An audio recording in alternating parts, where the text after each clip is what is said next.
Welcome to the Garlic Boys podcast, where we treat friendship like a good recipe treats garlic. You can never have too much of it. We're your hosts. I'm Connor O'Connor. And I'm boring old Matt. That's me. That's your other host. You didn't listen to last week's episode? I didn't listen to last week's episode, and we have a guest, so I feel stupid to say an opposite name, and then this guest not know my name. And That guest knows your name. We talked before this. Okay, Your name is also under you right now. No, it's not. Look into the corner of your screen. No. Look into my eyes. Make me. Let's not fight in front of the guest. Speaking of the guest, we have a special guest on the show this week. Please welcome the tour manager / game master for the podcast RR4Initiative, Roger. Hello, salutations, greeting. I am speaking to you from the void that is my face. Hello. Thanks for having me, guys. Yeah, we had some problems with Roger's camera, so the video listeners, you just get to see him. I don't even know how to describe what you're looking at here. Well, it's a blue dress, a nice. I'd say it's a aquamarine, at least in the right light, and it is indeed covered in blood stains. Whose blood is to be determined. But Halloween's always a fun time, and I get so inspired by Halloween that I decided to buy a dress, and now it's almost March, so here we are. All right. It's Halloween. How convenient. Yeah. It's always Halloween. No, it's an old Halloween costume. I'm sorry. I'm a facetious lad. Man, what does facetious mean? Sarcastic, essentially. I too am feces. Feces. Oh, it's all right. The sun will shine one day upon you. I stepped in dog poop. The problem, I can already see the problem with this episode is that Connor and I constantly stumble over our words and forget words and don't know what words mean.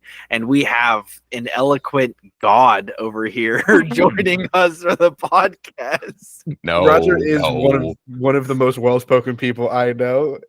Yeah. Well, as a young lad, I told myself that my options in life were fairly limited because, let's be honest, I knew there were some paths that were going to be blockaded from me, and I could never tap dance the way that I wanted to. So I said, well, by gosh, if I can't tap dance, I'm going to talk. Those are the two options each of us were presented in kindergarten. Nothing else. Well, now that's not true. They started introducing certified scorpion trainer, but at that point I was already in like 4th grade, and my path was set. At that point, it's just too late, and not all of us can be a divergent. No,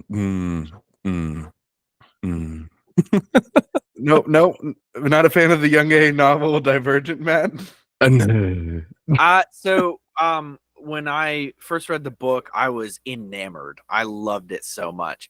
But quite like when I first read Harry Potter, you grow up and you see a lot of the issues that it had, and it was just kind of a copy of a copy of a copy at that point. It was good, but it was like I look back and I'm like, Never read the book or saw the movie, but I do know the two main characters that were brother and sister then went on to be the love interests in The Fault in Our Stars, and that's weird. Yes, I was gonna say I have never read that either. I bypassed pretty much all the young adult stuff out of me wanting to be a hipster in the time, and then I kind of doubled down too hard, and I got right into classic literature. And at that point, I had an image to uphold.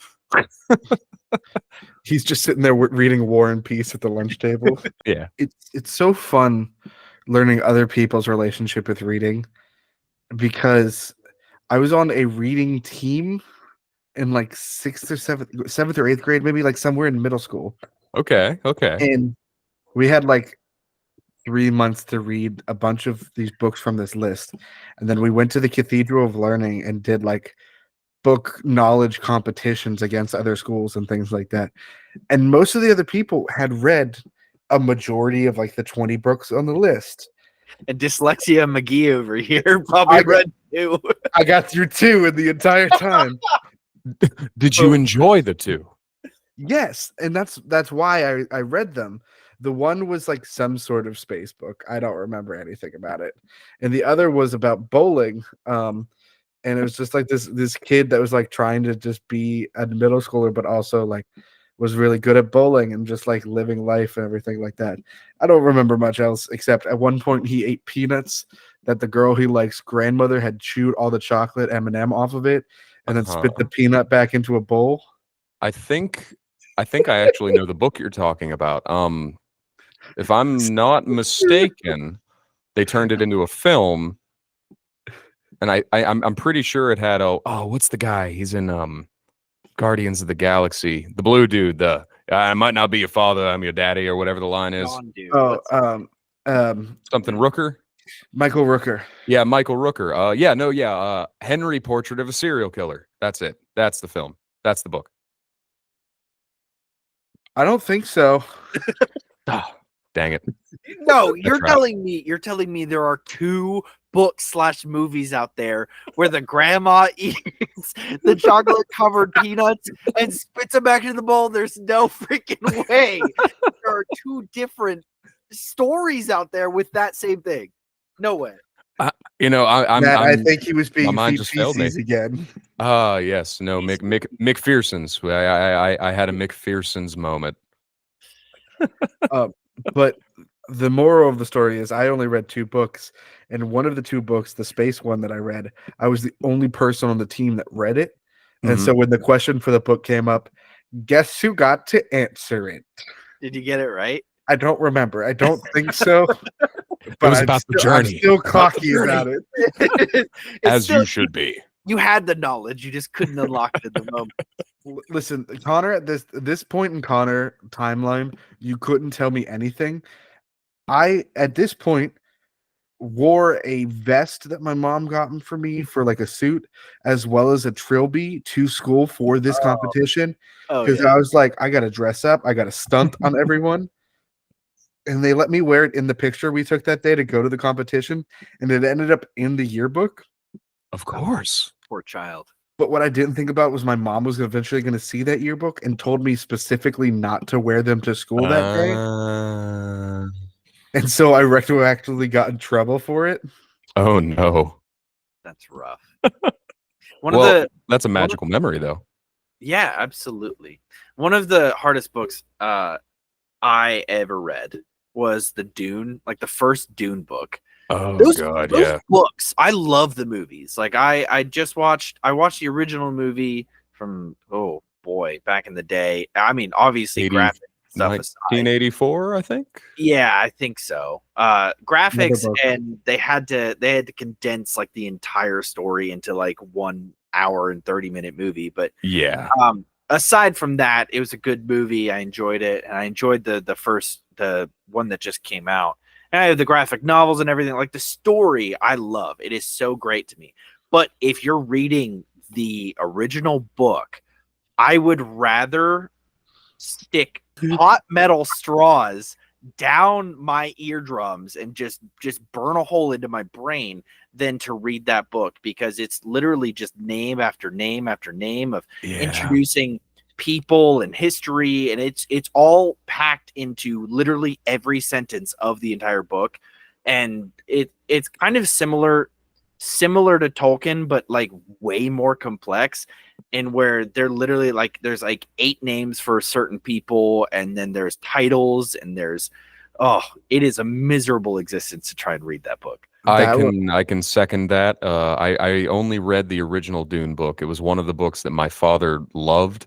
And I'm right there with you. I'm not even sure if I finished it actually, because I remember reading it like when I came home on some break in college, and I'm there with you. It was too much exposition dump, and I don't necessarily even think it was done in a bad way, but it just did not click in my brain, the flow of it. Dune is one of those things that I've never really gotten into. Even when the new movie came out, like I wasn't like, oh, I've got to go see that. Mm. And I think it's because I know the main character's name. I feel like if I didn't know that, I'd be way more into it. Because his name is Paul, isn't it? Yeah, Paul Yeah. Atreides. Yeah. And so like you have this like big, epic, deep space adventure on a planet none of us can truly imagine, in a world where giant sandworms are going in this big empire that spans the galaxy, and the one who will rule them all one day is freaking Paul. Here I comes mean- Randy.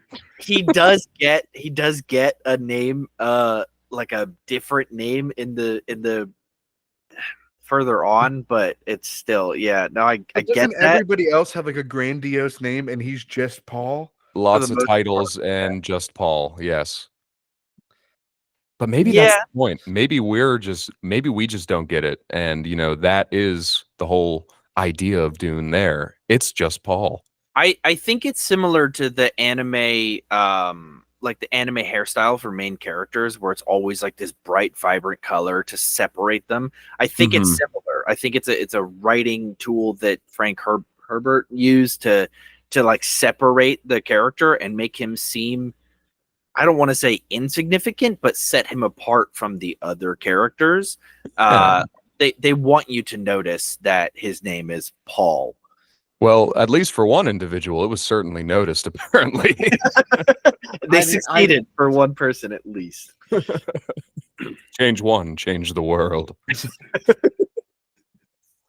I just like you look at like Tolkien and how he made an entire language and like like he developed orcs as a creature because they weren't in any other mythology, and like put so much time and effort into every little piece of that book. Yeah. This is true. And the reason he did that, aside from his deep devotion to it as well, is because he really hated being a father, and it was a lot easier to sit in the basement and I'm sorry, to sit in the basement den and make fantasy stories. There's some truth there. Some, yes. Just ironic because the stories were originally bedtime stories for his kids. This is true. This is Which true. is also, oh no, maybe that's Rick Riordan's future. This is also how his story started, were bedtime stories for his kids. Ooh. Oh, Do you think he hates his kids? I think he's beginning to. I think with this new series, it's he set sail in a completely different direction. I don't know, because all the fans call him Papa Rick, so that's does it mean he hates me? He seems to be a really good dude, but Matt, do you think he hates you? I think he loves me and only me.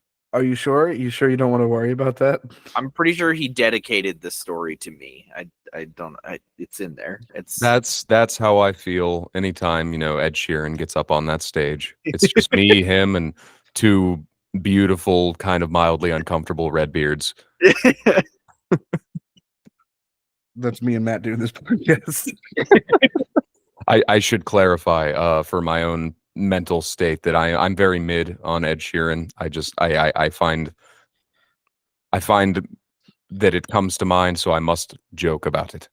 I hope my partner doesn't listen to this because she absolutely adores Ed Sheeran. Well, my wife is a diehard Ed Sheeran fan, and when I say I'm mid on Ed Sheeran, I specifically mean his music. I actually really like him, and there are some songs of his that I absolutely adore.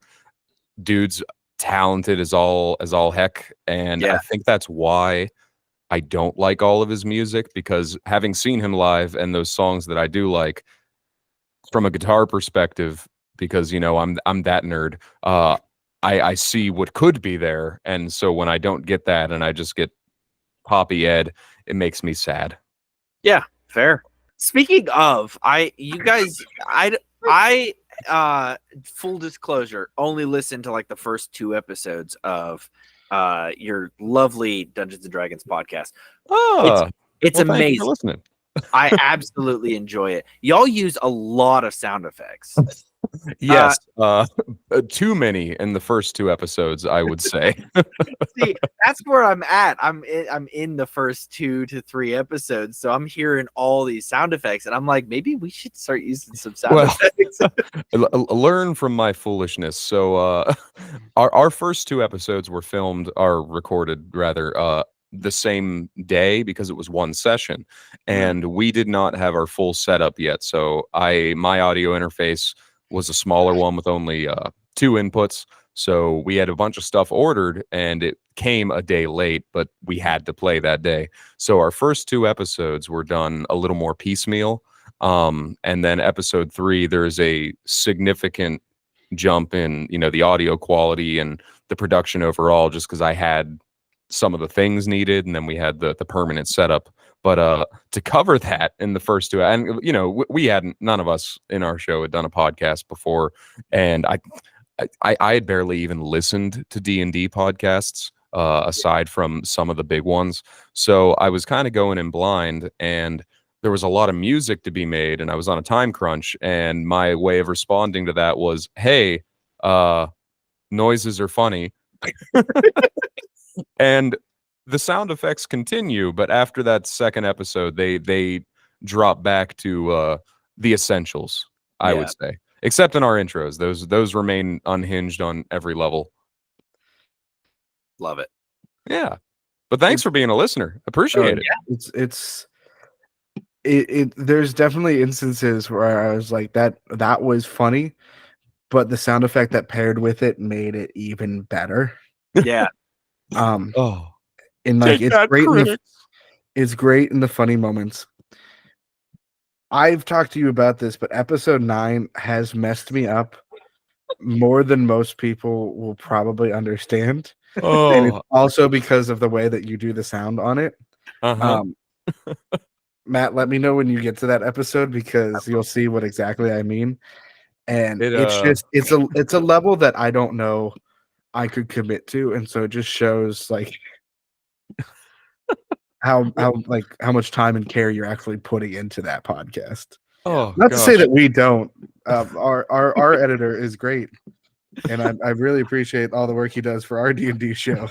My thought on it is this: I think you put in what you want to put in. You don't necessarily need to do anything that anybody else is doing. So from our perspective, I have a library of VSTs. I have a wall of, well, on my screen it's Autumn Woods, but I have 16 guitars in this room, and I have all this stuff. So I did it because it's fun. Like, that's fun to do that part. But if we were in a situation where it wasn't, what's the word I want? If we were in a situation where it felt like, oh, well, now I have to do this because, that's how it is, then I probably would have to take a step back, because that, to me, that takes out the point. So I'm a firm believer in, you make it how you want to make it. And if you keep it that simple, then there you go. The episode you were referring to, episode 9. So we delved into some, I would argue, even like horror territory with that one. I don't know. Would you agree, Connor? Oh, for sure. So a little bit of background on it. I mean, spoilers for Matt. Sorry, I'm not gonna give too many. Oh yeah, earmuffs.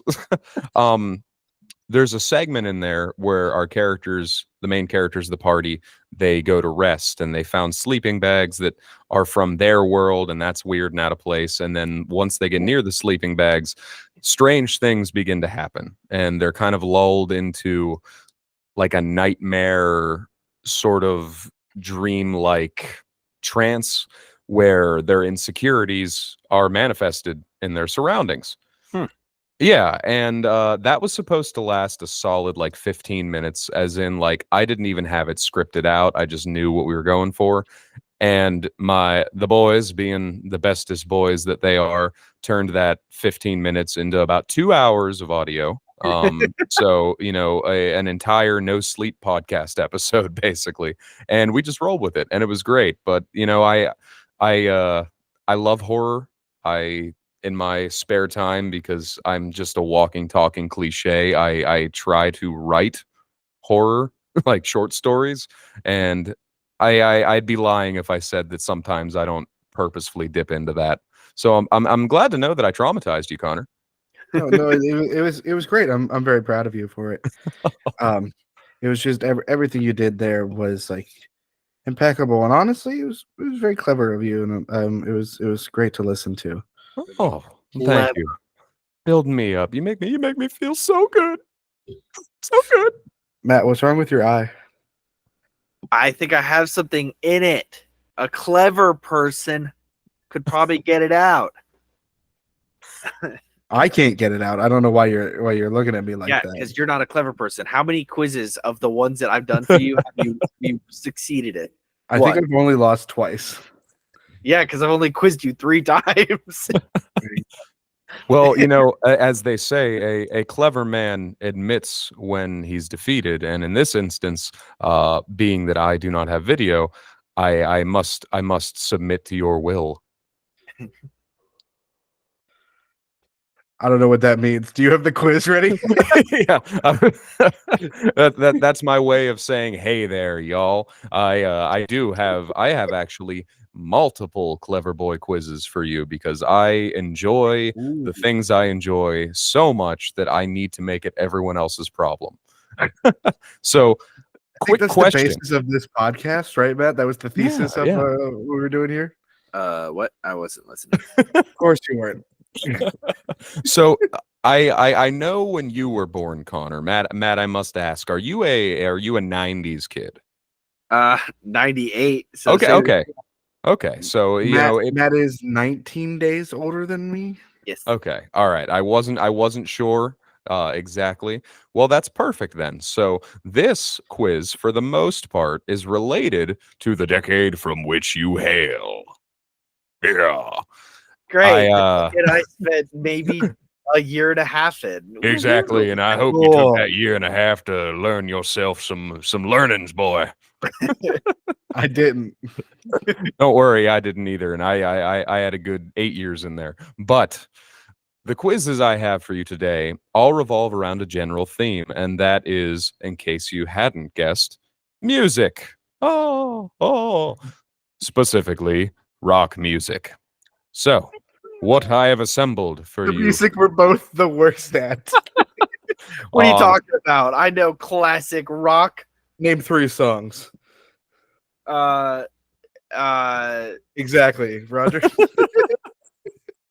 Well, you know, I had 2 thoughts when I was coming with this. I could come in with, you know, some good old rock and roll, or I could do my best to learn how to do an impression of Randy Travis. And when that wasn't panning out, I decided, all right, we're going to go back to the sex, drugs, and rock and roll. Oop, didn't know if you needed to cut that. Trying to keep myself censored. Trying, but That's fine.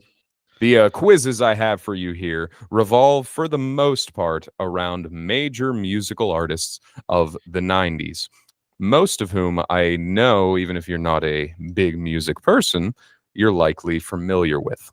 So I wanted to see how well you know what was topping the charts in and around the time you were born, and being that it's pertinent, it was just released last week, we got a little capstone at the end with some news from the Rock and Roll Hall of Fame. And the things I want to say, I can't say on here, so I'm just going to smile and wait.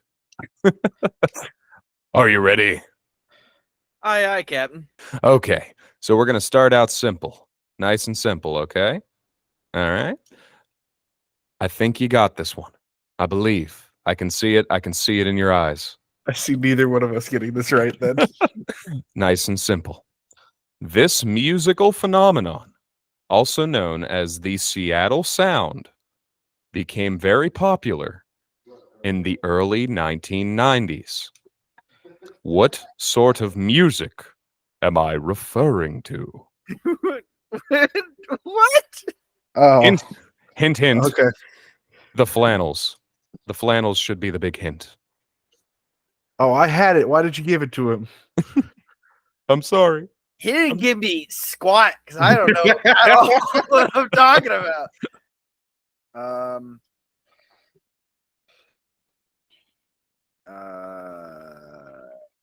Believe in the heart of the cards. This is very wrong. I know that it's wrong, but I want to put an answer anyways. Okay. Okay. All right. Gentlemen, show your answers. I put grunge. Oh, that would have been a smart answer. You are guess correct, Connor. Grunge rock. I didn't know if you wanted the rock on there. Man. No, grunge is more than acceptable. Yes, I was referring to the Seattle sound that was grunge. Now, when grunge hit the mainstream, it was through a band that I would hope we're all familiar with. The Foo Fighters. Yeah. Oh. Nirvana.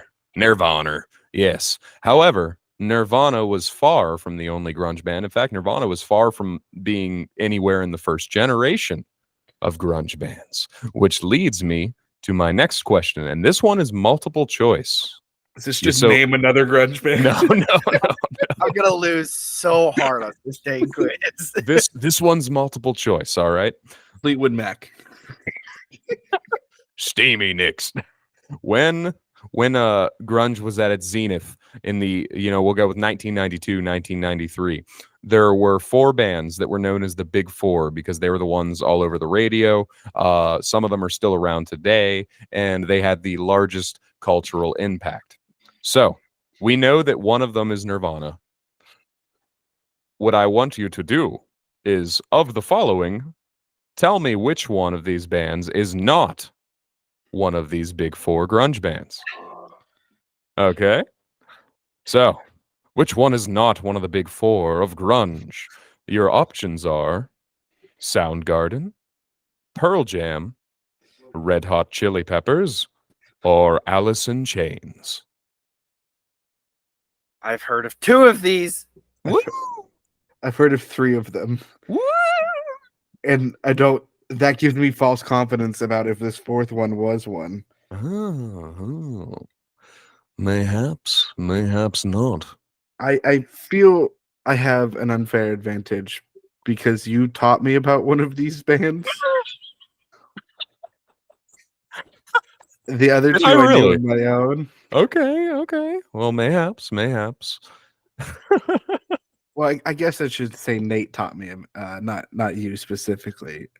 Oh, I think I'll take that as a victory by proxy because likely I taught Nate.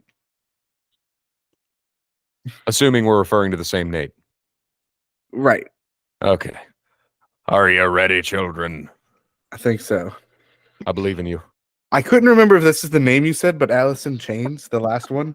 Is it Alice in Chains or Alice in Chains? That's a good question. Yeah. I heard Alice in Chains. It is Alice in Chains. But the answer, feel like I should still get the point if this is no. The answer was Red Hot Chili Peppers. Dang it. Alice in Chains had been around for almost 10 solid years before Nirvana was a thing. But that, you know what? Yeah, I appreciate the name. I actually had a teacher in high school who named his daughter Alice in Chains. Like Chains was her middle name. Oh my gosh. I know. Awesome. It was so amazing that I tried to convince my wife to do it, and I'll ask me again in a few years. We'll see. Okay, so I'm getting the sense this is difficult for you laddies. I do have a question. Sorry. Yes. Is Red Hot Chili Peppers not a grunge band? No, Red Hot Chili Peppers would fall firmly into alternative rock. If you want to split hairs, which I'm not really a fan of doing, but if you want to split hairs, you could argue funk rock as well.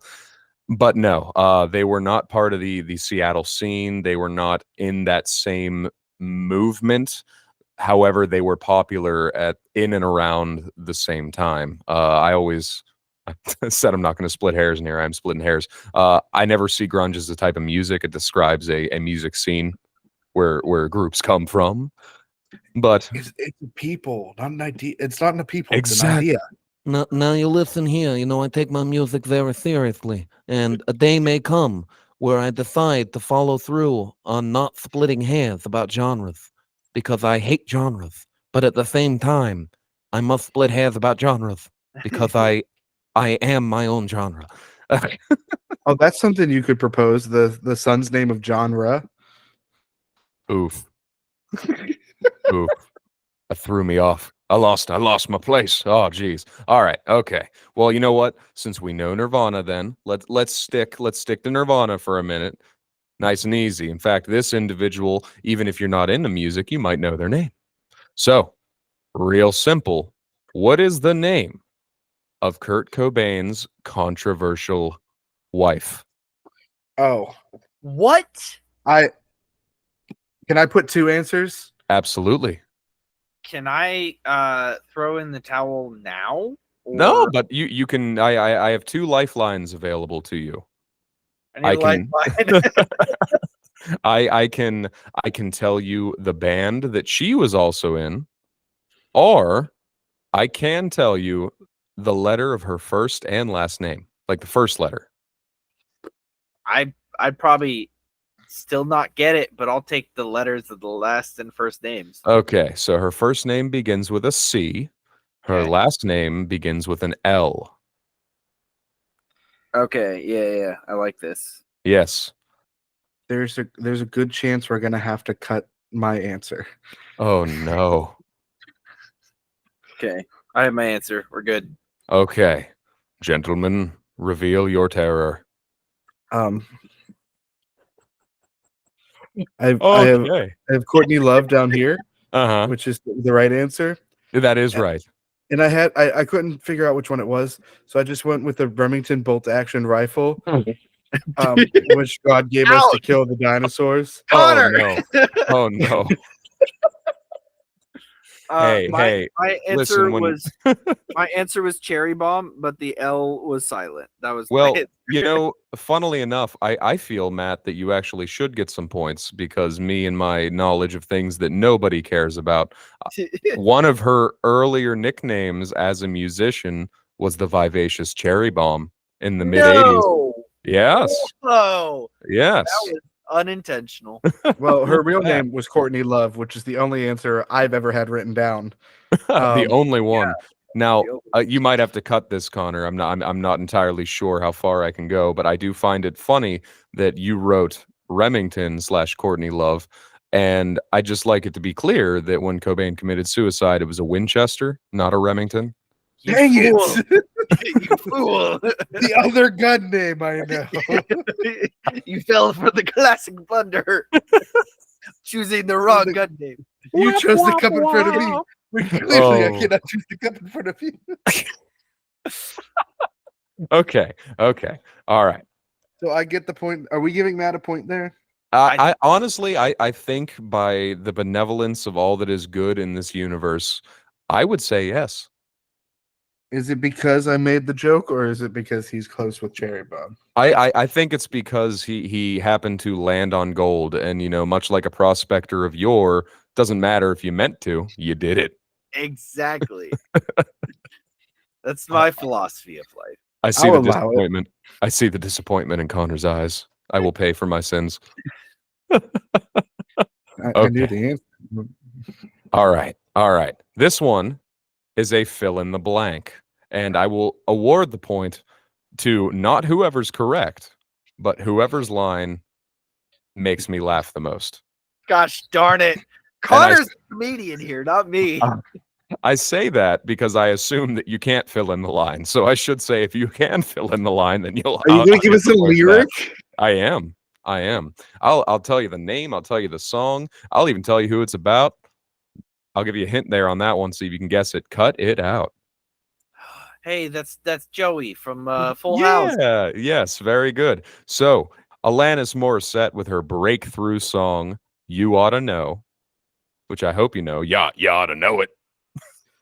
Her breakthrough song, "You Ought to Know," which was a very angry, angsty anthem, but it was directed at Dave Coulier, her ex-boyfriend, has this line: "Did you forget about me, blank? I hate to bug you in the middle of dinner." You see, when Connor had asked me to make this, I assumed that, well, not assumed, rather I thought that being a clever boy also includes, having clever wit, so comedy will get you far. All right. Matt, you were first. Yeah, I had it first, so I think you should go first. Okay. All right. All right. Do you wanna lead me in? Yes, so did you forget about me? Because I clearly said, don't you forget about me. I hate to bug you in the middle of dinner. Oh, you know, out of all the Abe Lincoln quotes you've thrown out on your show, I think that might be my favorite. Well, I don't think mine is going to be as good, but here we go. you never know. My sense of humor is as absent-minded as my everyday existence, so who knows? All right, my answer is, did you forget about me, crabs? I hate to bug you in the middle of dinner. I hate to bug you. Dang it. Ooh, two very, very clever answers. I in my heart of hearts, I would want to even the playing field and say that you both deserve the point, but I believe I'm gonna have to give it to Matt. And I will tell you why. I will tell you why. It's better. No, it's the abruptness of the crabs. It takes me away to a magical place. Writing is only 80% of it. You gotta perform it well, and I just didn't. Well, you know, writing might only be 80% of it, but never forget your body is 90% water, and Daddy's thirsty for your next answer. So, Wait, what was the actual lyric? oh, the actual lyric is Mr. Duplicity. So, did you forget about me, Mr. Duplicity? I hate to bug you in the middle of dinner. Was he in Duplicity? Hmm? Was he in a movie called Duplicity? No, she's basically calling him a two-timer. You know, it's a wonderful way of expressing the early 20s of somebody's life and taking it out on Uncle Joey. I didn't even know that word existed. So Oh. I would have never gotten that even in a million years. So I'm Okay. glad I'm glad it was a funny bit instead of a accuracy bit. Yeah, you know, I live for the humor, and I think it's because if I'm doing trivia, I have one of two trivia modes. I am obsessively on it, or I drop the ball in every way, and I just pray to make people laugh. So I think both are valid. Both are entirely valid. For Okay. sure. Yes. Now this one. Oh gosh, I laugh. I laugh at this. This is a misheard lyric. This is a band that is a bit of a meme nowadays. So that should help you quite a bit. A bit of a meme nowadays. I want to see if it can take you to higher heights in your mind. So I'm going to misread. Yeah, we'll say that. I'm going to misread a lyric from a popular song by this band. And this lyric has been misread so many times that it has kind of become the actual lyric, to the point where when this band would perform this song, this is what they would say, because Yeah, it's whatever they're just running with it. So it's a meme band nowadays, very big in the late 90s.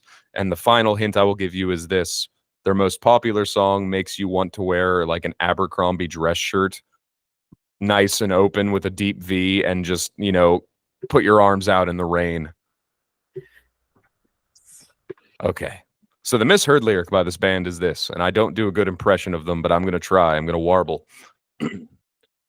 I ate a bagel when I heard thunder. What? I ate a bagel when I heard thunder. That is the misheard lyric. Yes. I can't do the warble. I ate a bagel when I heard thunder.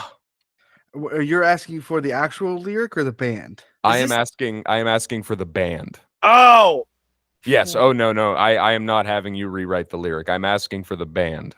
So meme band, open flow and dress shirt in the rain that cost your mom too much money, and you're getting it dirty for the music video. Oh, crap. I almost just said the name of this band. Like I thought you were asking for the lyric, same as Cotter. So I was like, is this? And then I almost said it. Really glad. That could be two different groups. Okay, I think I It got could. the right one. I bet that if you don't get it, you probably have another answer that is like so appropriate. I'm circling my real answer, and then I'm gonna put the secondary one on there. Okay. Are you ready? Okay. Connor, you reveal first. I think it's Nickelback because you said meme, but Creed has also been coming back as a meme This is true. They're because of both the meme Paramount bands. Plus commercial. Okay. Uh, Before I reveal, I want to see Matt. Okay. Nickelback as well. Okay. So, you know what's funny about this is I told you, like, okay, here's the deal. Like, you're gonna think it's one of two bands. So either way, I'm gonna give it to Connor because it is Creed. It is Creed. Yes, it Okay. is Creed. I did drop a little, take you to higher places. Cannot take you man here. Can I take you higher? So I know that you said that the band has kind of appropriated, I guess, that word again. What is the original word? Blind men see. I'm sorry, my sound cut out for a second. Can you ask that one more time? It's Connor's fault. No. Do you know the original words there for that?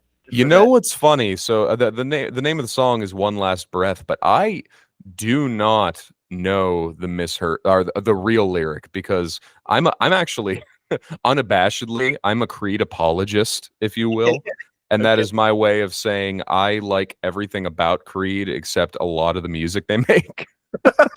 I like everything except who they are entirely as a band. I mean, kind of, but then they started Great as people, like horrible musicians. they started as like a really, really talented like metal band in their area, and then when their first album came out, it went from that to Warble Nation. But so yeah, One Last Breath is the song. I do not know the real lyric. I mean, I could look it up, but I'll admit here I don't, because anytime I hear or I'm around that song, that's what I belt. That's what I belt. Oh, good old Creed. But yeah, hardcore Creed apologist here. Okay. Now this one here where I'm taking you, the journey I'm taking you on here is a lot more contemporary. In fact, very contemporary. The Rock and Roll Hall of Fame, the wonderful, certainly never incorrect institution that it is, just released last week their nominees for induction this year. So these individuals haven't been inducted yet, but they have the potential to. And it's a list like you might expect. Lots of individuals who belong, some rock greats, and then, Missy Elliott pops on there. But hey, that's not for me to decide. The question I have for you is, can you name one famous musician who has been nominated into the Rock and Roll Hall of Fame, but never inducted? Oh, Lord. Multiple tries, but this won't, trust me when I say that you can strike gold on this, because the list is as long as my arm.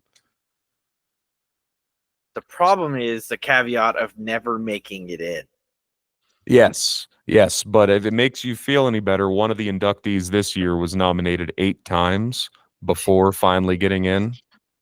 Fair. Yes. Okay. And there are a lot of famous musicians or bands that you would assume are in the Rock Hall of Fame that most certainly are not. So what I'm going to say is try and limit it to 3. If you want to write 3 guesses down, and if any of them crack gold, I'll award some points. Why can I not remember this dude's last name? What dude? I'll help you. Dude. Why can I remember? It's embarrassing that I can't remember his name, because I'm going to ask about it, and both of you are going to mock me relentlessly. No, I would never. You can avoid that by just telling me the name you're thinking of. Oh, am I messing up the interrogation? Okay. You could get your lawyer, but we feel that's unnecessary, Connor. We could just settle this here now. Get it all done.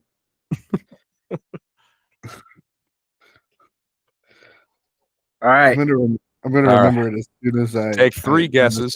If you strike gold, we're looking for somebody who's been nominated but never inducted.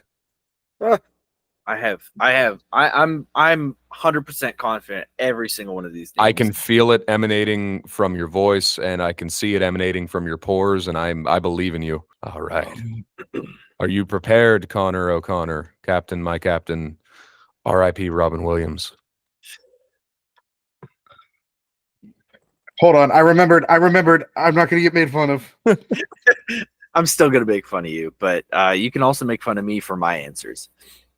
I'd make fun of you, but then I'd be afraid to eat your delicious cuisine for fear of what you might do to me. I'm a king among men. Okay, I'm ready. All right. So starting on my left, lay him on me, Connor. What are your guesses?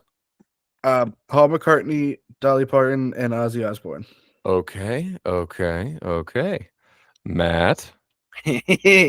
On the same vein as his first one, I got John Lennon, John Stamos, and Johnny Knoxville. Oh my gosh.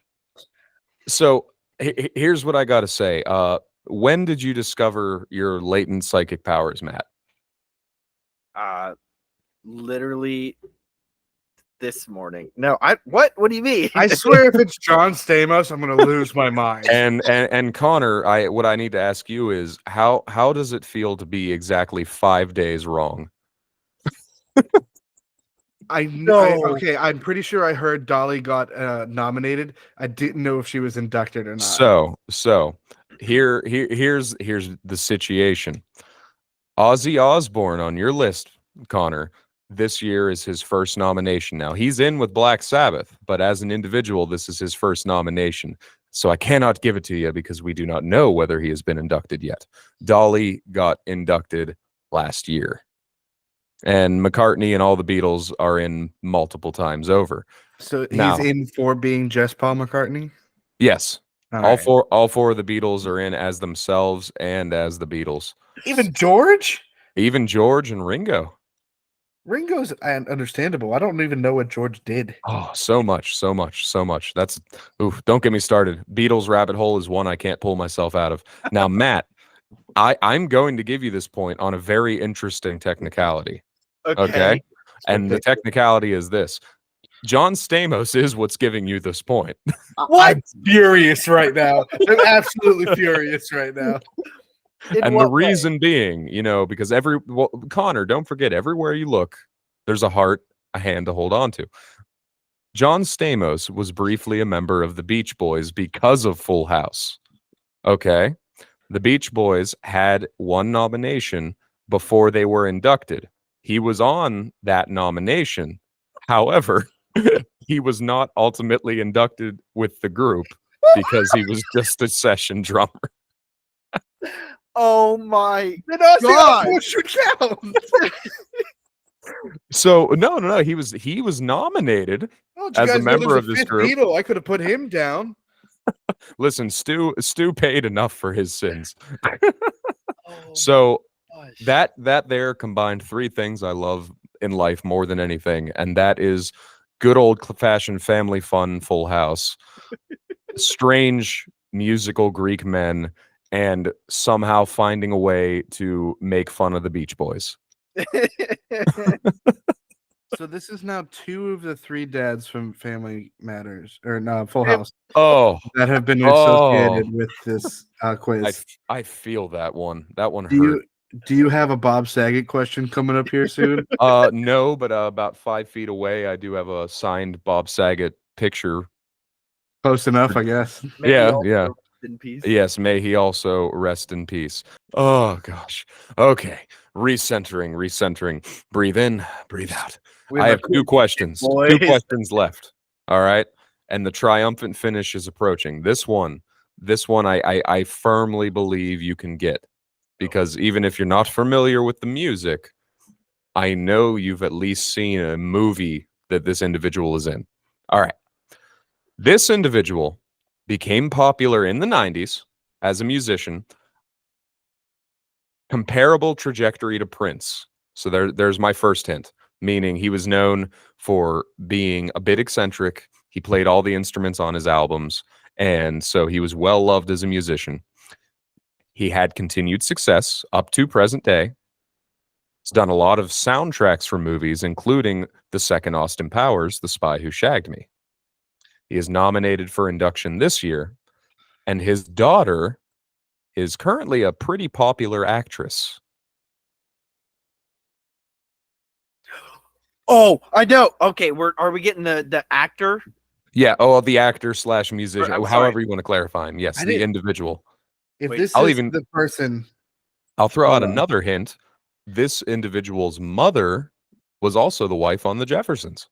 Fun fact. okay, yep, I'm right. I didn't know Okay. he was an actor. I knew he does music. Yes, yes. You guys ready? Yeah. Okay. All right. Matt, I'll have you go first. Oh I felt your boy, confidence. I'm not confident at all. I saw a glimpse of Connor's answer, and the confidence that he has, it's not what I have. So you said his daughter is a pretty popular actress. Currently, yes. I was thinking Liv Tyler, so I put Steven Tyler. Oh, okay, okay. Well, I can see why you would go that way. And actually, a lot of those hints could have pointed in that direction. So Yeah. mayhaps that is on me. I will say, we're not walking that way. But Connor. Anybody else see where his pants split?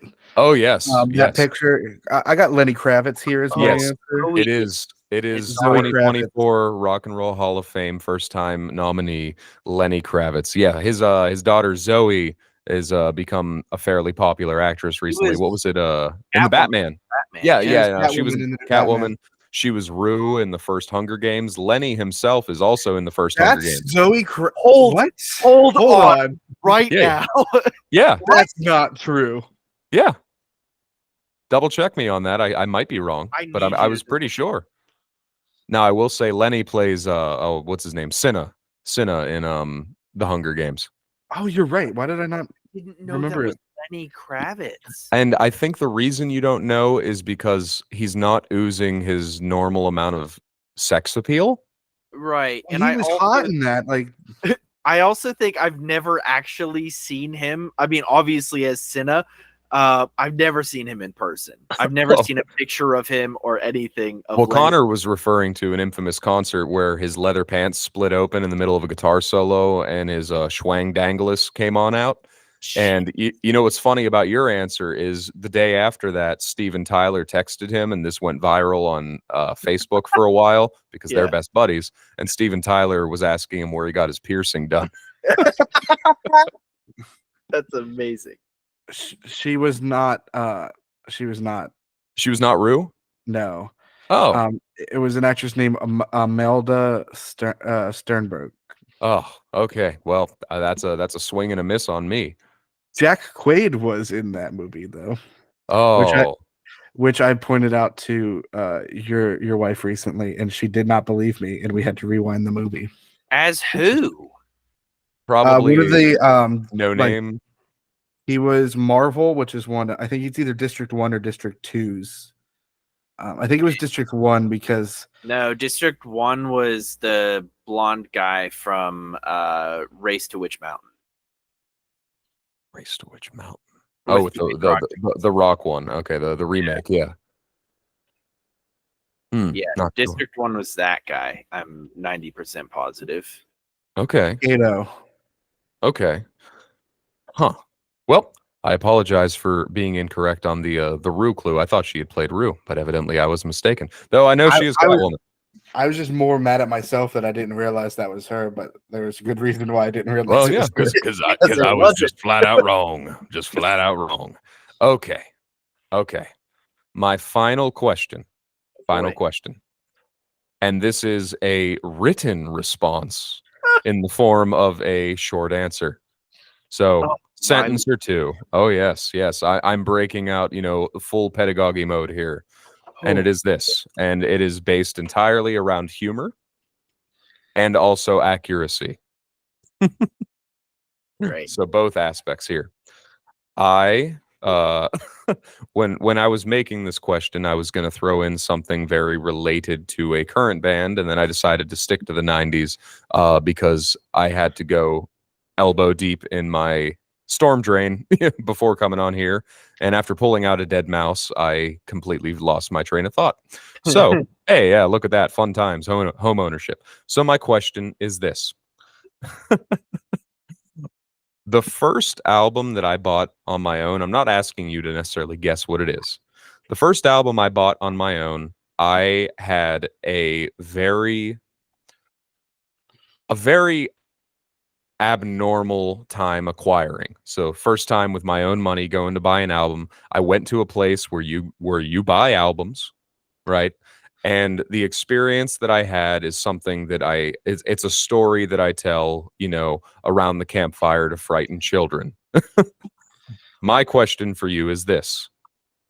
That's not really a question. What I want you to do, you clever boys, I want you to describe what you think happened and what album I ended up buying. I will say it's a well-known album to anyone who was alive between 1992 and 2005. Can I look up the name of an album? I just can't. Yeah, of course. Yes, you may. So this is a test of your storytelling ability. Oh my goodness. I'm not good at improv. This is Connor's thing. I'm not gonna write anything down. I'm just going to give my monologue whenever the time comes. I love it. I love it. You sound like me when I'm making lesson plans. All right. Are you prepared to regale me with your tales of intrigue and wonder? Gosh, Connor, did you write a book? I obeyed the prompt, Matt. Yeah, well, I don't have a good answer, so I'm gonna do my best. All right. You go first. I want you to go first so that you're not influenced by what I say at all. Oh, yes. There's no better way to improv than to be the leading man. So, you, good old Roger. Hello. You walked into this record store. All right. You first opened the doors. Screw them up. Those old town saloons. You walk in. You're looking for a very specific album, and that album is Guns N' Roses' The Spaghetti Incident. How did you know? You were specifically looking for Guns N' Roses. The Spaghetti Incident. You are looking everywhere, high and low, and lo and behold, you find it in the country music section. Why the heck is it in the country music section? What's it doing there? Spaghetti westerns, maybe. I don't know. Oh, those fools. You finally find this. You finally find this album. It is in pristine condition. There's no warping. There's no scratching. It is perfectly in the sleeve. You take it up to the front desk. And guess what? Guess what happens? Another guy comes bursting through the doors with guns in one hand and roses in another. My mortal enemy. He is looking for that exact album, and he is ready to sell his entire soul to Satan for that album. And you know exactly what he does? What's he do? He has you set down the album because he's holding a gun at you and thorny roses. So you're going to do what he says. He has you set down the album. And out of his pocket, what does he produce? An entire bag of spaghetti. Spaghetti. Oh my God. Sauced spaghetti in a Ziploc bag. It was Ziploc invented in a Ziploc bag, okay? And he hands it to you and says, put that under a couple of books. It'll become your album. And then he takes the album and leaves the store. And that's the wild and crazy story of how you got the album. It took a couple of years for the books to completely compress the spaghetti into the album. But there you go. Now you have Guns N' Roses, The Spaghetti Incident. You know, when you asked me to guest, I thought this was a podcast, but I was unaware of your therapeutic services that you offered here, in your very spicy program, if you will. And you got to the heart of the matter. The funny story about acquiring the spaghetti incident in itself was a spaghetti incident. Exactly. It's like it's like everything in the universe was holding on for this exact coincidental moment. You know, if Axl Rose had his long-term memory still, I think you might have brought a tear to his eye. Axl Rose could remember who he was. Let's tag Axl Rose in this episode, whatever we put it up. Oh, I don't know. He's fairly litigious. That might be a dangerous move. He doesn't know what podcasts are. No, but his lawyer do. His lawyers do. So right, let me throw in my thoughts on your story here. You painted a very vivid picture. You know, I envisioned every detail. We had the Western sort of outfit going on there. I feel like if this were a movie, I would have been played by Dylan, what's his face from 13 Reasons Why. And Dylan O'Brien. Sure, we'll go with that. Dylan O'Brien, leader of the Aryan Union, and Seinfeld joke. Must clarify, Seinfeld joke. I think that was a phenomenal known white supremacist, Dylan O'Brien. Please tell me you know what I'm referring to. Oh my God. Not okay. At the moment. Tangent. Season 3 of Seinfeld, before it was a cultural phenomenon, in episode 5, the whole plot of the episode is George gets off an airplane and there's a guy holding a sign, and he says, wait a second, if this guy's holding a sign for a limo, he doesn't know what the guy looks like. Otherwise, why would he be holding the sign? So he says, hey, I'm O'Brien. And throughout the ride in the limo, he realizes he's being taken to Madison Square Garden because he is impersonating Colin O'Brien, the leader of the Aryan Union. Oh my Lord. It's beautiful. So anyways, the spaghetti incident, I give that story a solid saucy out of 10. I like it. Connor, it's going to be tough to beat. I went in a slightly different direction. Okay. I'm just going to show you the amount I have written, and then I have to read it off screen here a little bit. On the way to the store, you passed by a basketball game that was happening, and somehow ended up in a fight with some guys who were up to no good and making trouble in your neighborhood. No, stop it. So this caused your mom to send you to live with your aunt and uncle in California. And while you were there, you decided to make the best of it and buy that CD that you wanted all those weeks ago. And that CD was the debut album of the Spice Girls, titled Spice.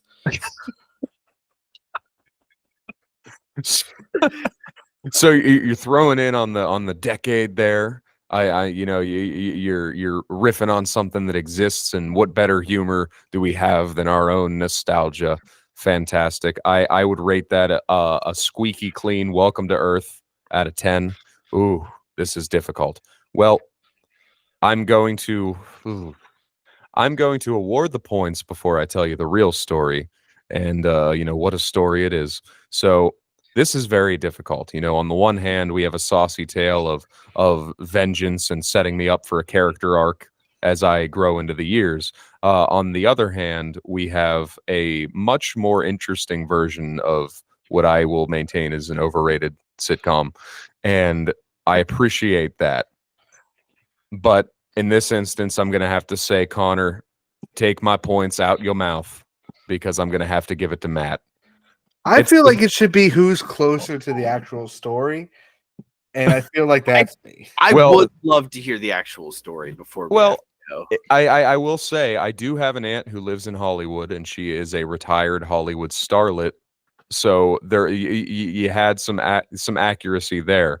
The actual story is this: I decided to walk, because I was an idiot, the whole 13 miles to a town not in the one I lived in. Yeah, I know. And this was very poorly planned, mind you. Nate was there for this. And I went to Best Buy to buy this album. And I wanted to buy it on CD. The year was like 2005. And it was Linkin Park's debut album, Hybrid Theory. And the funny thing about that is I wasn't the biggest Linkin Park fan. I don't know why I set it in my mind to undertake an odyssey. Regardless, when I walk into this Best Buy, my jacket snags on the security measure thing they have at the door and pulls it over. So the security system throughout the whole store goes off. And this Best Buy was also connected to a Barnes & Noble and was also connected to a Lumber Liquidators and like 3 other stores. I set off the security at all of these stores. Everyone had to evacuate. And in the Barnes and Noble, the sprinklers went off for a brief moment. And I was horrified, right, that I'm going to be sued. My parents are going to have to, take out an 8th mortgage to buy a new Barnes and Noble. And while all this is going on, the most messed up thing is this Best Buy in particular did not sell CDs. It was like a Best Buy outlet. Oh, So no. all of this was for nothing. All of this was for nothing. When it was all said and done, though, and they reopened all the stores, I walked across the parking lot to Walmart, which is in the same place. I found the CD, and when I went to buy it, I realized I did not have enough money, and I acquired nothing. Oh, no. I ruined many people's days. I damaged many valuable works of literature. I did not acquire Linkin Park's debut CD, and I had to call my friend's mother to pick me up because I was horrified to call my own mother to do so. Oh, my Lord. That was 9 hours of my life that I never got back, and I wouldn't change it for the world. Oh, it's a strong memory. Like It is seared into your very much. blood. I my blame that goodness. incident. I blame that incident for me choosing to no longer enjoy athletics in high school. Take that for what you will. Because So- I'm thinking that if you had to walk back, that would have been a marathon's worth of.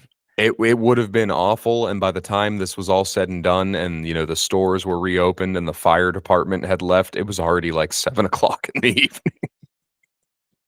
Yeah. The fun thing about existential dread is as easy as it is to come and to fill your life, sometimes it's just as easy to get rid of it. This is true. And I have a fantastic way to get rid of existential Is dread. that why? Is that by playing Raid Shadow Legends? No, it's by going and booking an escape room with the partner of this week's episode and most of our episodes for the last few months, which is Puzzle Room Pittsburgh. Have you heard of this escape room, Roger? You seen this? You heard of this? You heard of this? You heard of this escape room? I have not. So I've done some escape rooms in Pittsburgh, but I do not believe I know of this one. Well, you've never done an escape room like this. Oh. Come on down to Puzzle Room Pittsburgh and unlock the thrill of adventure with their 3 exhilarating escape room experiences. They have the study, which is a mysterious library inside a mysterious mansion. You have to try and solve its mysteries and help save the world. You have Seeking Sasquatch, where you and your friends are out on a trip trying to find Sasquatch. Things go bad, and he starts finding you. You have to escape the forest before the sun sets. And they have Escape the Undead. You and your friends are making your way through an industrial complex during the zombie apocalypse, and you have to try and make your way through lest you become part of the horde that is chasing you. Ooh. All of these 3 puzzle escape rooms can be booked at www.puzzleroompittsburgh.com, and make sure to use our promo code GarlicBoy at checkout in the promo code field to get $5 off per person on your ticket to mystery, excitement, and endless fun. Don't miss out on the ultimate escape and book now. So yeah, that really helps me fight off the existential dread. I don't know about you guys. That sounds amazing. I mean, I've sought Sasquatch before, and then once the funeral was over, I swore I would never do it again. But you've inspired me. There you go. There may be more. Well, sorry. We don't have a whole lot of time left, unfortunately. So I was wondering if we could do the Mountain Dew bit that we talked about, guys. Oh yeah, I definitely have. This is Mountain Dew. Well, I'm we all holding up tried mine. You can see it. There it is. Well, Roger, did you grab yours from the fridge? No, I grabbed it from the freezer. Well, no, you told me you had one in your fridge, and I knew Matt didn't have it because I poured my pineapple Mountain Dew into this cool pineapple mug. So Do you not have yours, Roger? Oh, you know, I suppose it must have slipped my mind. Why don't you go check your fridge? Check my fridge. Yeah, Okay. I'll go check my fridge. I'm not joking. Go check your fridge. Go check my fridge. Okay. Okay. I'm a little scared. Where's my wife? Go check your fridge. All right. I'll be back. Hello. So you do have it. Yes, I have Dwayne the Rock Johnson's Maui Burst. So this is a new flavor of Mountain Dew that I found the other day that I thought we should all try. Okay. This is something that we do often on this show. I don't know what your personal history with Mountain Dew is. Well, let's just say that, you know, she was alive when the story starts, but she might not have made it through to the end. And other than that, how did you enjoy the play? I found the last act a bit underwhelming. And so if you guys haven't seen this yet, listeners, this is called Maui Blast. It's Mountain Dew with a blast of pineapple flavor and other natural flavors. I don't know if this is new, but I haven't seen it before this week, and so that's why I grabbed it. It's not. Yeah, I've never seen this before. It's not new. It's one of those that is like, it's not seasonal. I think this was around the same time that they were doing like a lot of the releases, and I think it was around the same time actually that the Baja Blast like extra flavors were coming out. It might have been one of those, but I think doesn't matter. I'm pretty sure this was one of those that was like released, but it's like super uncommon. Okay. It could have been one of the other flavors from last year's like Baja Blast releases. I know I had tried the Bohemian, which was like the mango one. Yeah. But I don't know if I tried this one, so I just thought it'd be fun to sneak this into Roger's house. Absolutely. So the way to go on in terms of messaging Jen. Retribution will be swift. I didn't message her. I gave it to her 2 days ago. Oh, wait. So it's been in my fridge for 2 days? No. Oh. It didn't go into your fridge until you went downstairs today.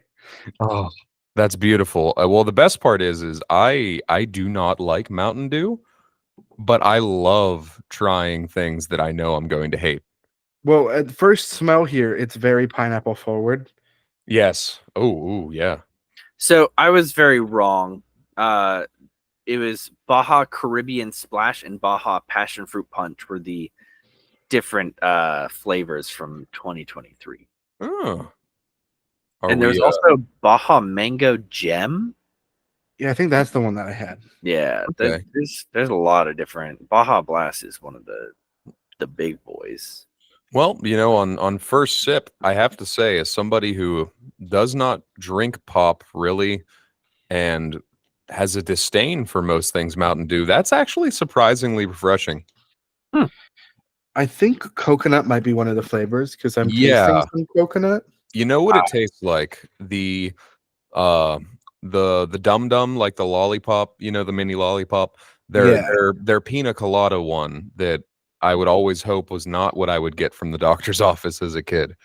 But it tastes like that kind of in liquid form. But yeah, no, that's not bad, honestly. It's not bad. It's better than I was expecting. I mean, Mountain Dew is one of those pops, we've talked about it on here, that can go either way. Yeah, I do really like, and I'm sure it has a name because I know they re-released it, but when Halo 3 was released back in 2005 or 6, they made the game, like the original gamer fuel for it. And I don't know if they brought it back under that name, but that I really did enjoy. And I haven't had that in a long time. Other than that, I tend to stay away from Mountain Dew. I don't do the dew. Guys, I'm so sorry. I'm finding some interesting information out about Maui Burst. It is Careful searching that. It is a Dollar General exclusive. Like it is almost That's exclusively insane. sold What? in Dollar Generals.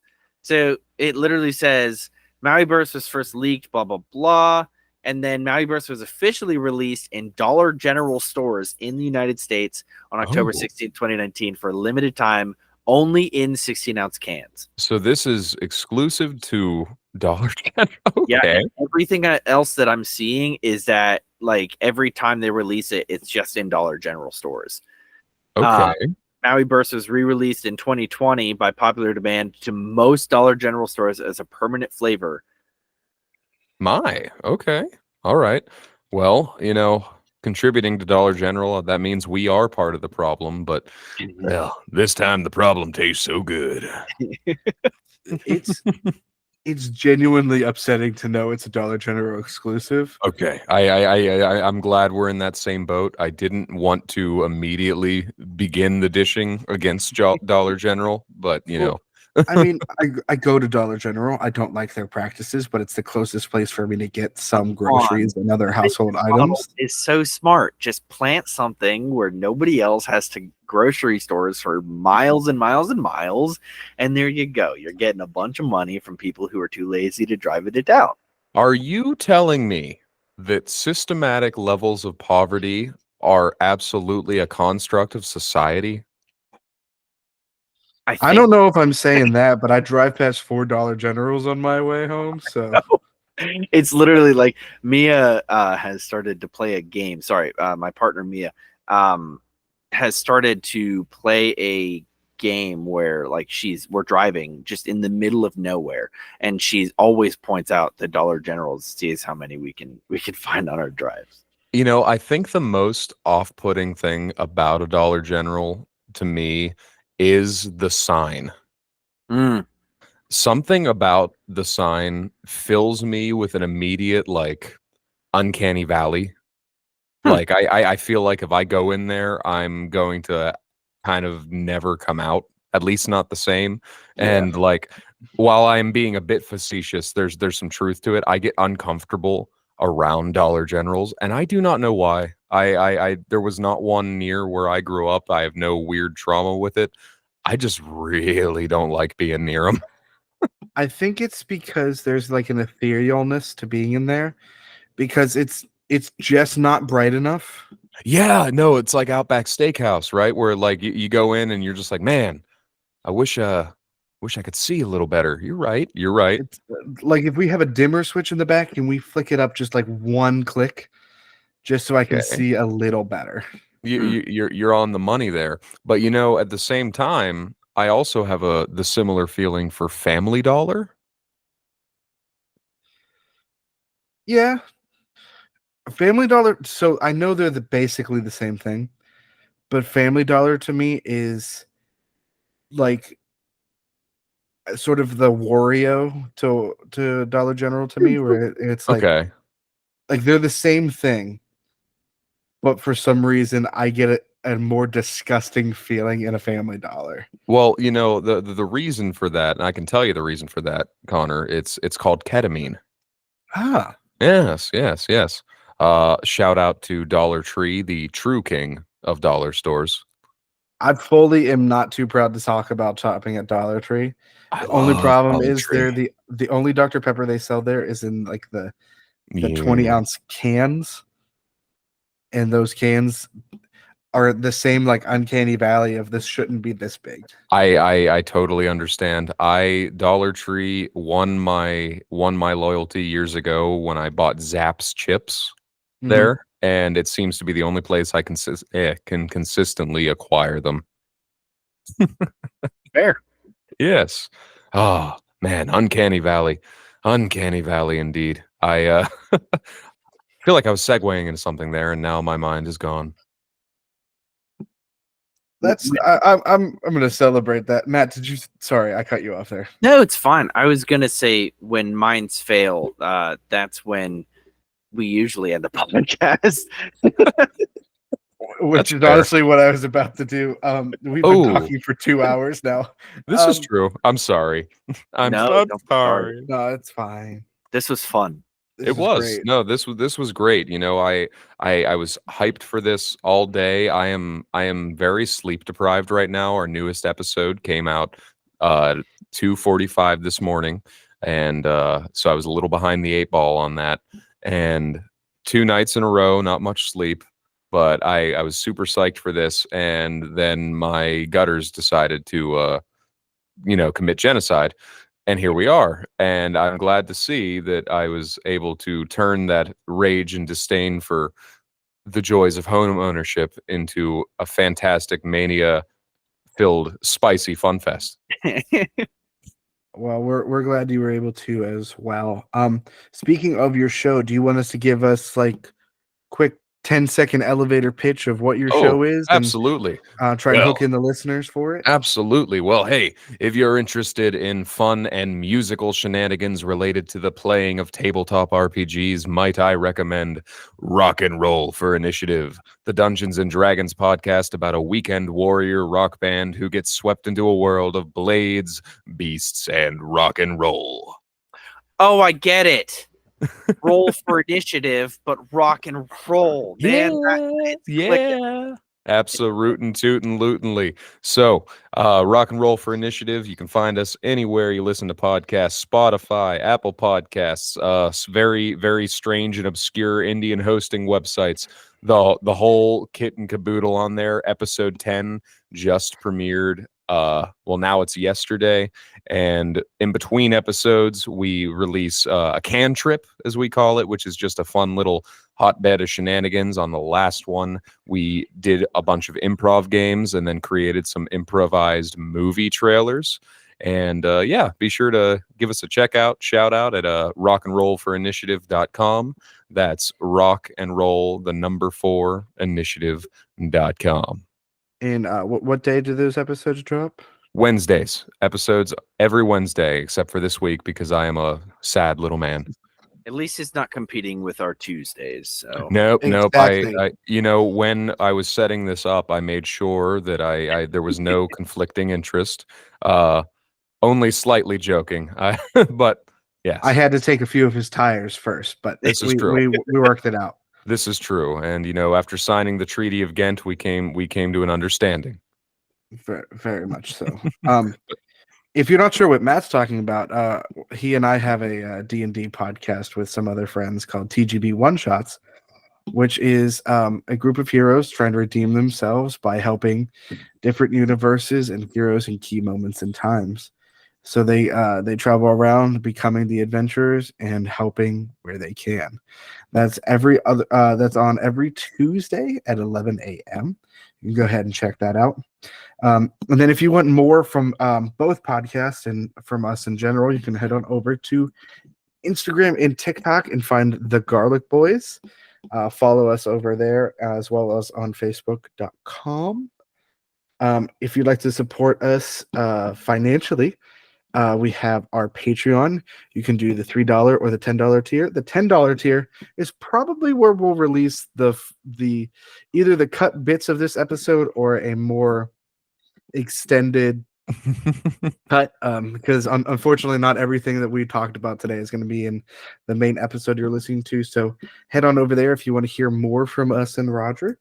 And you could also support us on redbubble.com and our designs that we have up there.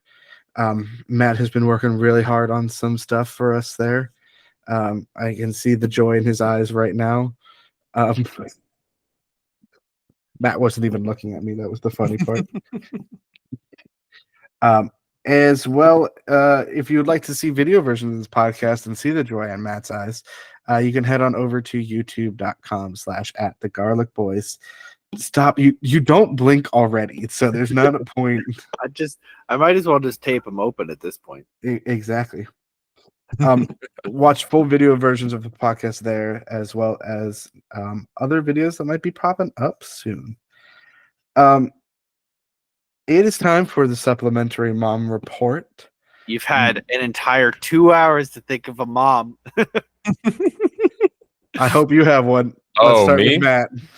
I'm ready.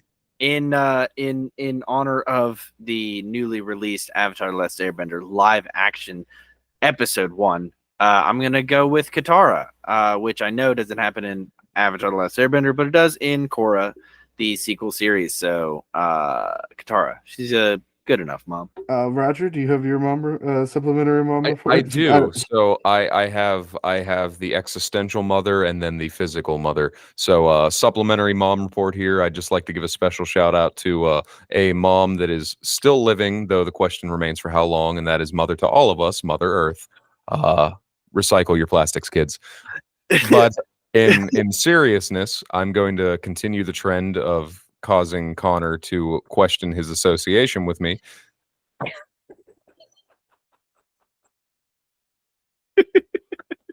It's the face. It's the face with the bottles. What do you want me to do with them? Recycle them. They tell us it helps. Dang it. Turn them into cosplay armor. Ooh, yes. While you were making a podcast, I studied the blade. No, my actual answer though, and continuing my theme of upsetting Connor and drawing things back to things he's not a fan of. Shout out to Lori Loughlin playing Aunt Becky, mother to Nikki and Alex in Full House. She was a lot of things for me. She showed me that you can be more than a side character in one episode of season 2. She showed me some other things that I can't discuss on here, but I think we can all learn a lot from Lori Loughlin, who absolutely, I'm just gonna say she's probably guilty of the things, but still. Hey, she taught me that no matter what your grades are, you can definitely still get into college. And if that's not wisdom to live by, then nothing is. If you don't deserve an opportunity to just do whatever you want, then what's the point of fame? America. My supplementary mom report for this week is going to be Constance Webb. Doing tight. She is the mother to Cassandra Webb, aka Madam Webb. Oh God! Because I went and saw that movie, and wasn't it so good? Garbage. Oh man, I thought it was the best movie I've ever seen. Cinematically and story wise, it just flowed so stinking well. The acting, absolutely sublime. That tracks sublime. Matt is not good at telling what movies are good and not. Well, I mean, there's like tiers, right? So you've got the greats. There were definitely tears. I was crying through that movie. You've got The Godfather. You've got Casablanca, Citizen Kane, but none of it compares to Madam Web. For reference, my favorite movie of all time is The Sorcerer's Apprentice with Nicolas Cage and Jay Baruchel. I'm just gonna say that movie is much more enjoyable than it had any right to be. Well, that was a great podcast, yes! guys. I'm going to take that as the final thoughts for this episode, and just going to say to everyone out there, remember, as always, to welcome to Moe's. Nope. Sorry. And remember, as always, to stay Charlie. Yeah.